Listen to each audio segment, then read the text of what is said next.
अस्सलामुअलैकुम। Sports world के साथ मैं हूं हिफ्सा इम्तियाज़। और नाजरीन, इस वक्त आपको बताएं कि आज कौमी स्क्वाड ने प्रैक्टिस की और ये 4 घंटे से ज़ायद प्रैक्टिस रही। न्यूजीलैंड की टीम पाकिस्तान पहुंचेगी आज रात को और इसी तरह के बहुत से अहम टॉपिक्स पर बात करने के लिए हमारे साथ स्टूडियोज़ में मौजूद होंगे यूसुफ अंजुम, जाहिद मकसूद साहब और इसके साथ साथ सलीम खालिक साहब भी हमें ज्वाइन करेंगे। तमाम गेस्ट को वेलकम करूँगी और उम्मीद करती हूँ आप तमाम लोग खैरियत से होंगे। तो सबसे पहले आज यूसुफ साहब से आगाज़ करते हैं। आप अभी कज़ाफ़ी स्टेडियम से आए हैं, तो बताइएगा आज टीम ने प्रैक्टिस की है, कैसी रही? हिफ्ज़ा, जो प्रैक्टिस थी वो DHS स्पोर्ट्स कम्प्लेक्स में थी। आज की प्रैक्टिस देखकर तो मुझे बिल्कुल भी खुशी नहीं हो रही, क्योंकि जिस तरह की परफॉर्मेंस थी वो बहुत मायूस कुन थी। बाबर आजम, जिनसे हमें काफ़ी उम्मीदें वाबस्ता थी, और फ़ख्र ज़मान, जिनको हमारी उम्मीदों का मरकज़ है, वो भी आज बिल्कुल नाकाम दिखाई दिए। पहला टास्क ये था कि आज जो बैटिंग जिस तरह की उन्होंने की, उसमें फ़ख्र ज़मान के साथ ओपन किया था बाबर आजम में। एक सिनेरियो बेस्ड मैच था जिसमें टारगेट्स दिए गए थे बॉलर्स और बैटर्स को कि आपने इतने रन बनाने, इतने उन्होंने रन का दिफा करना है। तो शहीनशाह अफरीदी के पहले ओवर में बाबर आजम साहब चलते बने। उसके बाद दोबारा से उनको बुलाया गया कि नहीं, दोबारा आप आकर बैटिंग अपनी आगाज़ करें ताकि आपको ज़्यादा प्रैक्टिस दी जा सके। उसके बाद थोड़ी सी बेहतर बाबर आजम की परफॉर्मेंस रही। इस तरह अगर फ़ख्र ज़मान की बात की जाए तो उनको नसीम शाह ने आते ही LBW किया था, जिसके बाद वो दोबारा फिर उनको बैटिंग के लिए बुलाया गया ताकि दोनों के दरमियान जो अंडरस्टैंडिंग है वो बेहतर हो सके और उनको परफॉर्मेंस करने का मौका मिल सके। राना फ़हीम अशरफ, जिनके बारे में बहुत सारे सवालात उनके सिलेक्शन के हवाले से, उन्होंने भी बहुत मायूस किया। उनके 3 ओवर में 42 रन बने और उसमें 2 चौके लगाए बाबर आजम ने, 1 छक्का भी लगाया। उसके बाद कामरान गुलाम ने उनको, तो मजमूई तौर पर आज के वो महंगे तरीन बॉलर साबित हुए थे। जबकि बैटिंग के हवाले से 2 बार इनको मौका दिया गया। फ़ख्र ज़मान और बाबर आजम को दोनों ने हर दफ़ा मायूस की। उसके बाद जो टारगेट था वो ये था कि जो दूसरे बैटर्स हैं उनको भी मौका दिया जाए। इस तरह मजमूई तौर पर आज 40 ओवर्स का ये सिनेरियो बेस्ड मैच था, जिसमें सलमान अली आगा ने 3 खिलाड़ियों को आउट किया। उन्होंने फ़ख्र ज़मान को भी आउट किया और बाबर आजम को भी आउट किया। पर मकसद ये था कि क्योंकि काफ़ी अरसे के बाद ये खिलाड़ी जल हुए थे, उनको एक साथ मौका दिया जाए प्रैक्टिस के हवाले से। तो इस तरह का एक सिनेरियो बेस्ड मैच कल शाम में खेला जाएगा आज, क्योंकि दिन में ये खेला गया था ताकि एक अच्छी तैयारी का मौका दिया जा सके। जाहिद साहब, जैसा कि प्रैक्टिस के बारे में उन्होंने बताया है, जो सूरत हाल रही, आपको क्या लगता है सुन के? नहीं, देखें, ये तो प्रैक्टिस है, क्योंकि जैसा यूसुफ ने खुद ही बताया कि इससे पहले टेस्ट मैचेस थे मुल्तान में, उसमें बाज़ खिलाड़ी थे, बाज़ नहीं थे, और इससे पहले साउथ अफ्रीका में वनडे टीम में एक होकर खेली थी। तो प्रैक्टिस का मेन तो खैर मकसद ही ये होता है, और फिर ज़ाहिर है ओपनिंग ट्राई भी करेंगे। मीडिया में बहुत कुछ आ चुका है, फ़ख्र ज़मान के साथ बाबर ओपनिंग करेंगे। हो सकता है इसमें कोई चेंज भी आए, या हो सकता है उन्होंने रिजवान के बारे में सोचा हो, क्योंकि ये कहा जाता है कि रिजवान जो है वो करेंगे इसमें ओपनिंग, तो उस्मान खान भी कर सकते हैं। लेकिन बहरहाल ये ट्रायल जो है प्रैक्टिस है। इसके बाद आज शाम को न्यूजीलैंड की टीम भी आ जाएगी, फिर दोनों टीमें परसों रात को जो है यहाँ पे प्रैक्टिस करेंगी फ्लड लाइट्स में। तो ये एक मौके होते हैं जब आपने अपने बैट्समैनों को, अपने बॉलर्स को ट्राई करना है। और फ़हीम अशरफ तो एक बार फिर यूसुफ साहब के निशाने पर हैं। उन्होंने कहा उन्होंने अच्छी बॉलिंग नहीं की, अल्लाह करे। अब क्योंकि टीम बन चुकी है, टीम के बारे में बहुत कुछ हम कह भी चुके हैं, उम्मीदें हमारी फिर अपनी टीम के साथ होती हैं और हमदर्दी भी अपनी टीम के साथ होती है। बिल्कुल, और जैसा कि यूसुफ साहब पहले कह चुके थे, दुआएं भी अपनी टीम के साथ हैं और तो भरपूर दुआएं करनी है। सलीम साहब, आपकी जाने आना चाहूँगी, कहिएगा, अभी तक टीम कॉम्बिनेशन के हवाले से भी थोड़ी कन्फ्यूजन चल रही है कि बाबर ओपनिंग करेंगे फ़ख्र के साथ या साउद या कौन, तो आप इस हवाले से क्या कहते हैं? आज प्रैक्टिस का भी आगाज़ हो गया है, न्यूजीलैंड की टीम भी आ रही है। मुझे तो लग रहा है बाबर और फ़ख्र ही ओपनिंग करेंगे, लेकिन ये फ़हीम अशरफ के साथ अच्छा सलूक नहीं किया। अपने साथी खिलाड़ियों ने कुछ तो ख्याल कर लिए थे, इतना उनके ऊपर क्रिटिसिज्म आ रही है, लेकिन मेरे ख्याल है बाबर वगैरह ने सोच लिया था कि चलो इसको तो और करते, मारो उठा उठा के इसको। तो जिस तरह से यूसुफ साहब बता रहे थे कि खूब उनकी आज पिटाई हुई, होपफुली ये प्रैक्टिस मैचों में ही पिटे और ये नेट पे ही पिटे, मैच में जाके फ़हीम स्टोक्स बन जाएंगे, जैसे इंग्लैंड के बैन स्टोक्स हैं, उस तरह के ऑलराउंडर, और ज़बरदस्त परफॉर्म करे। रही बात ये प्रैक्टिस की, प्रैक्टिस तो प्रैक्टिस होती है, इसको प्लेयर्स इतना सीरियस नहीं लेते, इसके कोई पैसे वैसे तो मिलते नहीं हैं, तो यहाँ पर अपना जाते हैं, खेलते हैं। अब जैसे यूसुफ साहब कह रहे थे LBW दिया फ़ख्र को, तो खेलने देते, वैसे जब दोबारा वापस बुलाना था तो थोड़ा सा ये है कि बाबर का कॉन्फिडेंस लेवल कम है, जो हमें नज़र आ रहा है। जो पिछली सीरीज़ हुई थी उसमें भी ऐसा ही हुआ था। तो अब उनको जल्द अज जल्द अपना एतमाद है जो खोया हुआ उसको वापस लेकर आना होगा और ये अच्छा मौका है। लेकिन एक अच्छी चीज़ ये है कि हमारी बॉलिंग वर्ल्ड क्लास है, चाहे शाहीन हो, नसीम हो, और ये बॉलर जो है ख़ास तौर पर ये जब खेलते हैं ना प्रैक्टिस वगैरह में, तो ये बड़ा ज़ोर लगाते हैं, बाउंसर्स भी कर रहे होते हैं, इंटेंसिटी वैसी लग रही होती है जैसे कोई इंटरनेशनल मैच खेल रहे हो। बैट्समैन तो चलो फिर भी थोड़ा बहुत रिलैक्स कर जाते हैं, तो अच्छा है हाई क्वालिटी बॉलिंग का सामना करें यहाँ पर। और फिर जब तक मैचेस शुरू हो ट्रायंगुलर सीरीज़ के और बाद में चैंपियंस ट्रॉफी, तो जो दूसरी टीम है उनके खिलाफ भी अच्छा परफॉर्म करें। सही। यूसुफ साहब, हमने देखा आज सुबह से कल इस वक्त हम जिक्र कर रहे थे कि टिकट्स की फ़रोख्त का आगाज़ हुआ है और फिर कुछ ही देर में तमाम टिकट्स जो हैं वो स्पेशली पाकिस्तान और इंडिया के मैच के जो दुबई में होना है उसके टिकट्स फ़रोख्त हो गए। लेकिन उसके साथ साथ हमने ये भी देखा कि टिकट्स के लिहाज से काफ़ी पैसे जो हैं वो इकट्ठे हो गए हैं। देखिए, आईसीसी का मेन सोर्स ही यही होता है कि जो उनके इवेंट्स होते हैं वहाँ से उनको टिकट के ज़रिए आमदनी होती है। उसके अलावा टीवी राइट्स होते हैं जिनको वो बेचकर अपने पॉकेट मनी बनाती है ताकि दूसरे मुल्कों को भी दिए उसमें शेयर दिया जा सके। तो पाकिस्तान इंडिया का मैच हमेशा जो भी इवेंट हो, वर्ल्ड कप का हो चाहे किसी का भी हो, तो उस हवाले से वो चीज़ें काफ़ी हो रही हैं। तो टिकटों के हवाले से भी 3 अरब से 3.5 अरब के जो टिकट्स थे वो फ़रोख्त हो चुके हैं पाकिस्तान इंडिया के। तो इससे आप अंदाज़ा लगा लेंगे लोगों में कितना जोश खरोश है पाकिस्तान इंडिया मैच के हवाले से। चंद मिनटों में ही वो टिकट्स तमाम फ़रोख्त हो गए थे ऑनलाइन। इस तरह जो टिकट्स हैं लाहौर में भी फ़रोख्त उनकी जारी है, आईसीसी चैंपियन ट्रॉफी के टिकट्स भी दस्तयाब हैं। इसके साथ साथ 3 मुल्क की सीरीज़ के भी टिकट भी दस्तयाब हैं।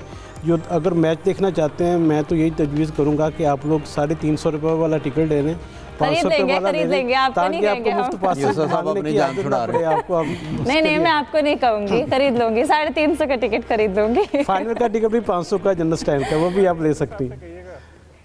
क्या कह रहे हैं सलीम साहब? नहीं हो धर्म में, 350 दुबई वाला यूसुफ साहब से कहना पड़ेगा आपको, वो 350 रुपये में नहीं हो धर्म में। सर वो हमें यहाँ पर लाहौर में मैच नहीं दिखा रहे, दुबई में उन्होंने हमें कहाँ लेकर जाना। उन्होंने हमें कहा आप 350 का टिकट है और फाइनल के लिए 500 का है, खरीद लें। कोई बात नहीं सर, हम खरीद लेंगे। खैर है जाहिद साहब, हम टिकट्स के पैसों के बड़े मसले हैं, हम ये देख रहे हैं। अब एक और हमने मुश्किलात देखी मोहम्मद हारिस की, अगर हम जिक्र करें बीपीएल की बात कर रहे हैं कि वहाँ पर जो खिलाड़ियों को जो मुआवजा देना था उस हवाले से पीसीबी को इंटरवीन करना पड़ा। देखिए, बांग्लादेश प्रीमियर लीग जो है वो बड़े अरसे से एक तमाशा बनी हुई है। मोहम्मद हारिस थे, इसके अलावा बाकी भी प्लेयर थे और उन्होंने बाकायदा और जो राजशाही टीम है उसकी तरफ से खेलने से इनकार कर दिया था। तो मीडिया रिपोर्ट्स के मुताबिक उनके जो मालिक थे उनको भी अरेस्ट कर लिया गया। फिर उन्होंने 10 फरवरी की डेट दी है कि 10 फरवरी तक इनके वाजबात अदा कर दिए जाएंगे। और आपको याद होगा कि मोहम्मद हारिस और वहाँ रुके हुए थे, पीसीबी ने उसमें इंटरवीन किया और उनकी टिकट का इंतज़ाम किया ताकि वो पाकिस्तान आ सकें। इसलिए सबसे ज़्यादा नुकसान प्लेयर का तो है ही कि उनको ड्यूज़ नहीं मिल रहे, लेकिन बांग्लादेश प्रीमियर लीग का जो एक इमेज होता है हर लीग का, उसको भी काफ़ी नुकसान पहुँचा, काफ़ी झटका लगा है इस चीज़ से। सलीम साहब, आप इस हवाले से क्या कहेंगे? बीपीएल में वैसे ही पहले हमारे जो प्लेयर्स गए, फिर उसके बाद प्लेयर्स को इस तरह से ख्वार करना, लीग पर कितना असर पड़ता है? और फिर खिलाड़ियों पर भी, ड्राइवर ने सामान उनका जो है वो रख लिया कि जब तक मेरा मुआवजा नहीं देंगे आपका सामान भी नहीं देंगे। देखें, ये लीग शुरू से ही बड़ी बकवास लीग है, सॉरी टू से दिस वर्ड, क्योंकि पाकिस्तान क्रिकेट बोर्ड पे मुझे हैरत होती है कि वो अपने खिलाड़ियों को एनओसी देता क्यों है कि थोक के हिसाब से एनओसी मिल जाता है इस लीग के लिए। आपके बड़े बड़े स्टार बाबर वगैरह भी, शाहीन वगैरह भी जाके इस लीग में जाके खेले, रिजवान, उनको तो खैर एडवांस पैसे मिल जाते थे, लेकिन पिछले साल के ही कई प्लेयर्स को अभी तक मुआवजा नहीं मिला है। फिर इस लीग में एक इंटरेस्टिंग बात जो मैं बताऊँ, आपको पता होगी कि इसमें फिक्सिंग की तहकीकात चल रही है। 8 मैचेस ऐसे हैं जो बांग्लादेश क्रिकेट बोर्ड के अपने एंटी करप्शन यूनिट ने पकड़ा है और इस पर इन्वेस्टिगेशन हो रही है, जिसमें 6 बंगाली प्लेयर्स के ऊपर और 2 इंटरनेशनल स्टार्स हैं जिनका नाम नहीं है। उन स्कोर कार्ड्स में देखें तो उन मैचों में बहुत सारे पाकिस्तानी प्लेयर्स भी खेले। उन बेचारों को पता भी नहीं होगा कि जिन मैच में वो खेल रहे हैं उनके कुछ साथी खिलाड़ियों ने मैच फिक्स किए हुए हैं, और अभी नहीं, हर साल ऐसा होता है। तो ये जाते क्यों है? अब मैं हारिस का देख रहा था कि होटल में रोक लिया, टिकट की नहीं है। यार, इतने अरसे से तुम क्रिकेट खेल रहे हो, 1 लाख रुपए का एक टिकट लेके वापस नहीं आ सकते कि पाकिस्तान क्रिकेट बोर्ड को बोल रहे हो कि टिकट दें मुझे? पाकिस्तान क्रिकेट बोर्ड ने तुमको भेजा था क्या? तो ये समझ से बाहर। और जिस टीम का जिक्र हो रहा है उस टीम का यही है कि उसका शुरू से यही चल रहा है, तारीख पर तारीख कि 25 को देंगे, 30 को देंगे, 1 को देंगे, और अब 10 फरवरी की बात हो रही है। तो ये मैं तो प्लेयर्स को भी बड़ा कसूरवार करार देता हूँ कि चंद टक्के के लिए वो जाते हैं और जाके फिर रोते हैं हमें पैसे नहीं मिले, हमें पैसे नहीं मिले, हमें घर बुला लो भाई, हमारे पास घर वापसी के टिकट नहीं है, चंदा करके बुला लो। भाई ऐसा नहीं है, तो तुम खुद गए हो, तुमको खुद इस चीज़ को सोचना चाहिए। तो पाकिस्तान क्रिकेट बोर्ड को आइंदा ऐसी लीग्स के लिए अपने प्लेयर्स को नहीं भेजना चाहिए अगर आपको फिक्सिंग से बचाना है, अगर आपको ये रोने धोने और इन बहाने जो ये बनाते हैं प्लेयर्स इस चीज़ से बचाना है। बड़ी लीग्स बहुत होती हैं, उनमें खेलें, अगर उनमें नहीं आपको बुला रहे तो अपने आप को इस काबिल बनाएं कि उन लीग्स में बुलाएं। लेकिन बदकिस्मती से अभी जो ये दौर चल रहा है इसमें तो अगर ये बोलें कि नाइजीरिया में कोई लीग हो रही है, नाइजीरिया क्रिकेट लीग, तो सबसे ज्यादा पाकिस्तानी प्लेयर भागे हो जाएंगे, लाओ लाओ डॉलर दो। बिल्कुल सोच समझ के एनओसी जारी करना चाहिए और फिर डिसीजन लेना चाहिए।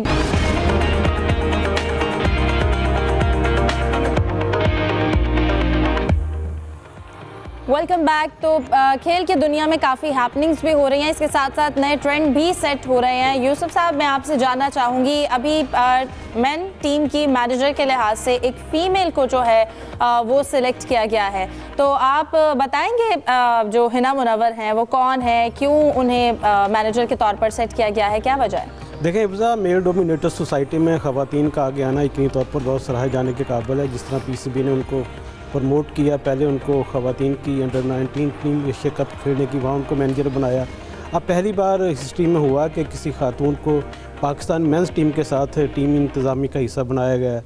उनका बहुत ज़्यादा तजर्बा है सिक्योरिटी के हवाले से, ऑपरेशन के हवाले से, तो इसीलिए उनको यहाँ पर उनको ज़िम्मेदारियाँ दी गई हैं कि वो अपनी पाकिस्तान टीम के साथ अपना ये सारा खिदमत अंजाम दें।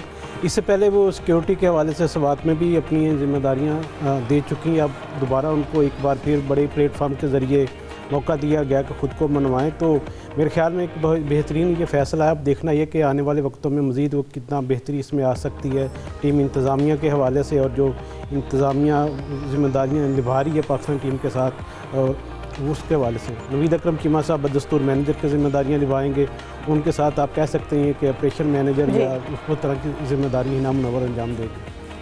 सही, ठीक है। अच्छा जाहिद साहब, हमने देखा कज़ाफ़ी स्टेडियम के जहाँ पर रेनोवेशन हुई, उसके साथ साथ कुछ इंक्लोजर के नाम तब्दील करने के हवाले से भी बातें हो रही थी। तो पहले तो कज़ाफ़ी स्टेडियम का भी नाम तब्दील करने के हवाले से कहा जा रहा था, लेकिन अभी तक कुछ ऐसी चेंजेस नहीं हुई, आप क्या बताएंगे?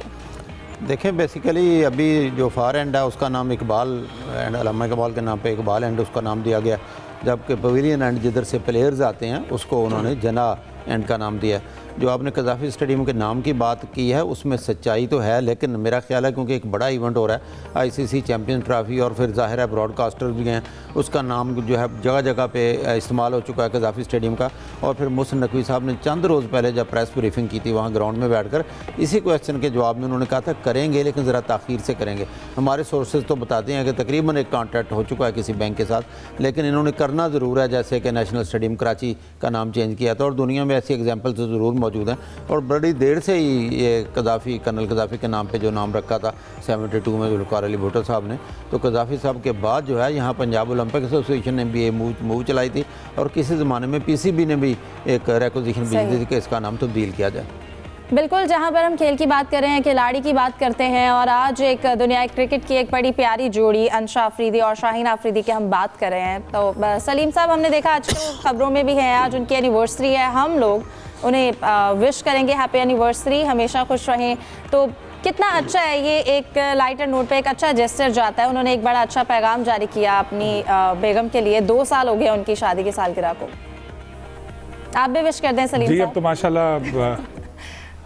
तो माशाल्लाह वो वालिद भी बन चुके हैं शाहीन, और मैंने अटेंड की थी इनकी सारी तकरीबात, शादी और वलीमा और जितनी थी, तो बहुत गहमा गहमी रही थी यहाँ कराची में भी, और अच्छी जोड़ी है। और 2 क्रिकेटर्स जो है शाहिद अफरीदी और शाहीन अफरीदी एक रिश्ते में बनी, उनकी फैमिलीज़ भी। और अब शाहीन जब आते हैं यहाँ कराची तो शाहिद के साथ बड़ी प्रैक्टिस वगैरह भी करते हैं, तो मैं उनसे ये पूछता हूँ कि छक्के वक्के लगाना सिखाया, और उन्होंने कहा मुझे आता है पहले से ही और मैं ट्राई करता हूँ उसकी, तो अच्छी चीज़ है। और माशाल्लाह बड़ी अच्छी जोड़ी है, अल्लाह उसको सलामत रखे, हम लोग तो यही कहेंगे। और ये क्रिकेटर्स जो है, क्रिकेटर्स के साथ अच्छा एक रिलेशन बन रहा है। जैसे हमने देखा कि शादाब खान जो हैं, उनके फादर इन लॉ जो हैं वो सकलैन मुश्ताक हैं, तो वो भी एक क्रिकेटर है, या Shahid Afridi father in law है शाहीन अफरीदी के, तो ये ठीक अच्छी है। तो चीज़ है। एक बार फिर से उन्होंने भी पैगाम जारी किया, हम भी उन दोनों को हैप्पी एनिवर्सरी विश करेंगे। खुश रहें। इसी के साथ ही प्रोग्राम का वक्त खत्म हो गया है। आज के लिए दीजिए इजाज़त। अल्लाह हाफिज़।